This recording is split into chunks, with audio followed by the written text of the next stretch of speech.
अस्य श्रीचण्डिकवचस्य ब्रह्मा ऋषिः अनुष्टुप्छन्दः चामुण्डा देवता अङ्गन्यासोक्तमातरो बीजं दिग्बन्धदेवतास्तत्त्वम् श्रीजगदम्बा प्रीत्यर्थे सप्तशती पाठाङ्गजपे विनियोगः।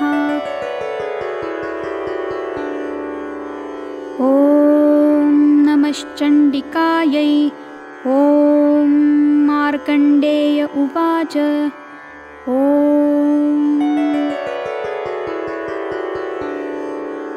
यद्गुह्यं परमल्लोके सर्वरक्षाकरं नृणां यन्यकस्यचिदाख्यातं तन्मे ब्रूहि पितामह।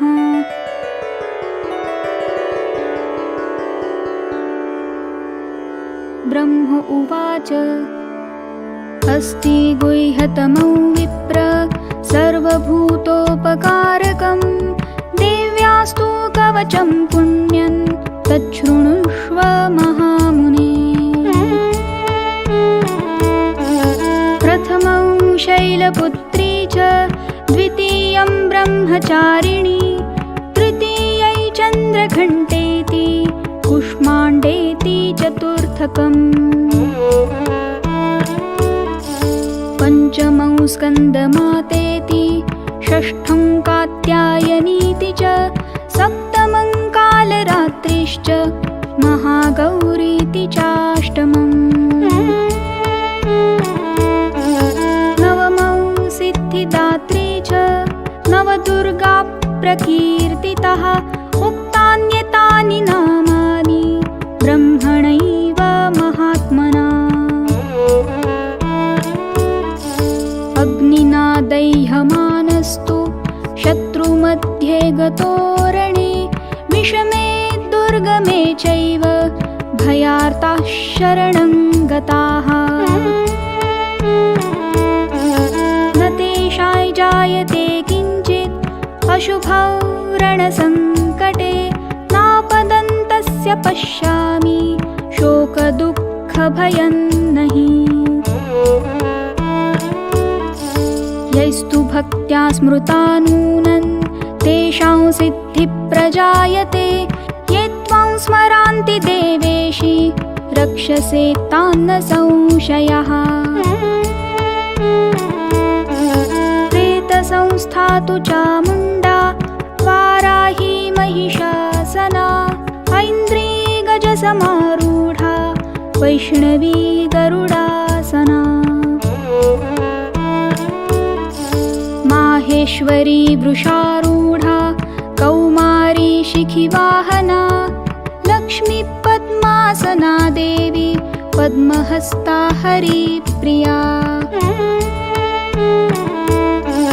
श्वेतरूपधरा देवी ईश्वरी वृषवाहना ब्राह्मी हंससमारूढा सर्वाभरणभूषिता।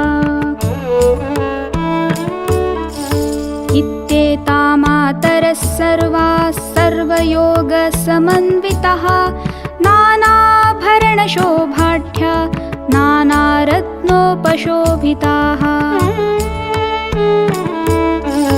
दृश्यन्ते रथमारूढा देव्यक्रोधसमाकुलाः शङ्खचक्रं गदां शक्तिं हलैं च मुसलायुधम्। खेटकं तोमरं चैव परशुं पाशमेव च कुन्तायुधं त्रिशूलं च शार्ङ्गमायुधमुत्तमम्। दैत्यानां देहनाशाय भक्तानाम् अभयाय च धारयन्त्यायुधा नित्यं देवानां च हिताय वै। नमस्तेऽस्तु महारौद्रे महाघोरपराक्रमे महाबले महोत्साहे महाभयविनाशिनी। त्राहि मां देवि दुष्प्रेक्ष्ये शत्रूणां भयवर्धिनी त्वमग्निदेवता दक्षिणेव तु वाराहि नैऋत्यां खड्गधारिणी प्रतिञ्चां वारुणी रक्षेत् वायव्यां मृगवाहिनी उतीचां पातु कौमारी ईशान्या शूलधारिणी ऊर्ध्वं ब्रह्माणि मे रक्षेत् हस्तात् वैष्णवी तथा एवं दश दिशो रक्षेत् चामुण्डा शववाहना जया मे अग्रतस्थातु विजया स्थातु पृष्ठतः अजिता वामपार्श्वे तु दक्षिणे चापराजिता शिखां मे द्योतिनी रक्षेत् उमा मूर्ध्नि व्यवस्थिता मालाधारी ललाटे च भ्रुवो रक्षेत् यशस्विनी त्रिनेत्रा च भ्रुवोर्मध्ये यमघण्टां च नासिके शङ्खिनी चक्षुषोर्मध्ये श्रोत्रयोर्द्वारवासिनी कपोलौ कालिका रक्षेत् कर्णमूले तु शाङ्करी नासिकायां सुगन्धा च उत्तरोष्ठे च चर्चिका अधरे चामृतकला जिह्वायै च सरस्वती दन्तान् रक्षतु कौमारी कण्ठमध्ये तु चण्डिका घण्टिकायै चित्रघण्टायै च महामाया च तालुके कामाक्षी चिबुकं रक्षेत् वाचं मे सर्वमङ्गला ग्रीवायां भद्रकाली च पृष्ठवंशे धनुर्धरी नीलग्रीवा बहिः कण्ठे नलिकान्नलकूवरी स्कन्धयोः खड्गिनी रक्षेत् बाहु मे वज्रधारिणी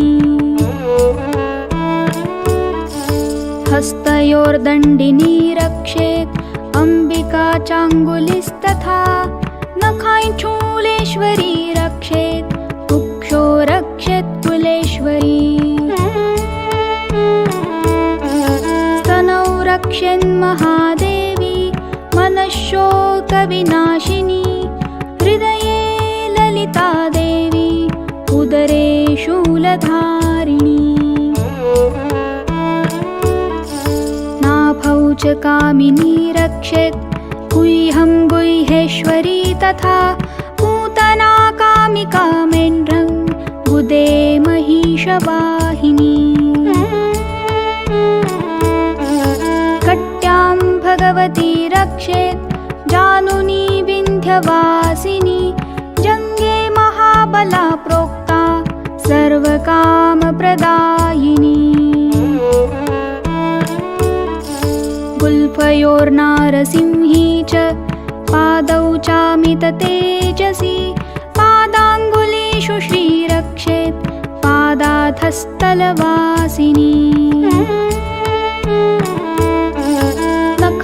नखान्दंष्ट्राक्कराली च केशांश्चैवोर्ध्वकेशिनी रोमकूपेषु कौबेरी त्वचं वागीश्वरी तथा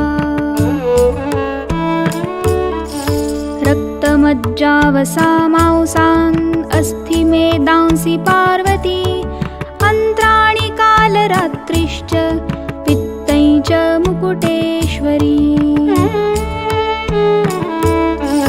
पद्मावती पद्मकोशे कफे चूडामणिस्तथा ज्वालामुखी नखज्वाला अभेद्या सर्वसन्धिषु शुक्रं ब्रह्माणि मे रक्षेत् छायां छत्रेश्वरी तथा अहङ्कारं मनोबुद्धिं रक्ष मे धर्मचारिणी प्राणापानौ तथा व्यान समानकं वज्रहस्ता च मे रक्षेत् प्राणं कल्याणशोभना रसे रूपे च गन्धे च शब्दे स्पर्शे च योगिनी सत्त्वं रजस्तमश्चैव रक्षेन्नारायणी सदा आयुरक्षतु वाराही धर्मरक्षतु वैष्णवी यशकीर्ति च लक्ष्मी च धनं विद्या च चक्रिणी गोत्रमिन्द्राणि मे रक्षेत् पशुं मे रक्ष चण्डिके पुत्रान् रक्षेत् महालक्ष्मी भार्यां रक्षतु भैरवी पन्थान् सुपथा रक्षेन्मार्गक्षेमकरी तथा राजद्वारे रक्षेत् विजया सर्वतः स्थिता रक्षाहीनं तु यत्स्थानौ वर्जितं कवचेन तु तत्सर्वरक्ष मे देवी जयन्ती पापनाशिनी पदमेकं न गच्छेतु यदिच्छेच्छुभमात्मनः कवचेन्नावृतो नित्यै यत्र यत्रेव गच्छति तत्र तत्रार्थलाभश्च विजयः सार्वकामिकः यं यै चिन्तयते कामं तं प्राप्नोति निश्चितम्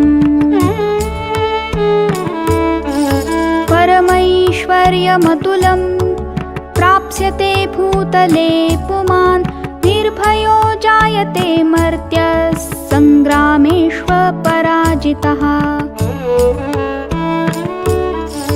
त्रैलोक्ये तु भवेत् पूज्यः कवचेनावृतः पुमान् इदं तु देव्याः कवचं देवानामपि दुर्लभम् यः पठेत् प्रयतो नित्यै त्रिसन्ध्यौ श्रद्धयान्वितः दैवी कला भवेत् तस्य त्रैलोक्येऽप्यपराजितः जीवेत् वर्षशतं साग्रम् अपमृत्यो विवर्जितः नश्यन्ति व्याधयः सर्वे लूता विस्फोटकादयः स्थावरै जङ्गमै चैव कृत्रिमै चापि यद्विषम् आभिचाराणि सर्वाणि मन्त्रयन्त्राणि भूतले भूचराख्येचराश्चैव जलजाश्चोपदेशिकः सहजाकुलजामालाश्चाकिनी डाकिनी तथा अंतरिक्षचराघोरा डाकिन्यश्च महाबलाः ग्रहभूतपिशाचाश्च यक्षगन्धर्वराक्षसः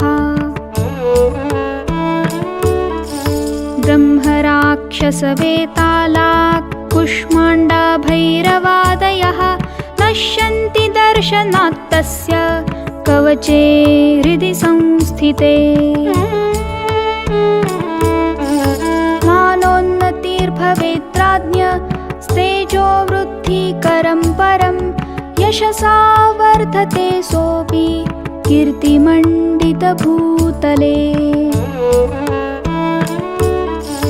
जपेत् सप्तशती चण्डी कृत्वा तु कवचं पुरा यावत् भूमण्डलं धत्ते सशैलवनकाननम्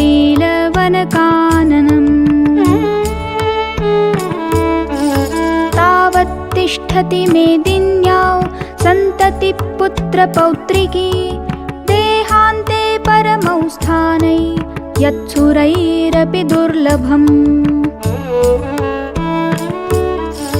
प्राप्नोति पुरुषो नित्यं महामाया प्रसादतः लभते परमौ रूप शिवेन सह मोदते।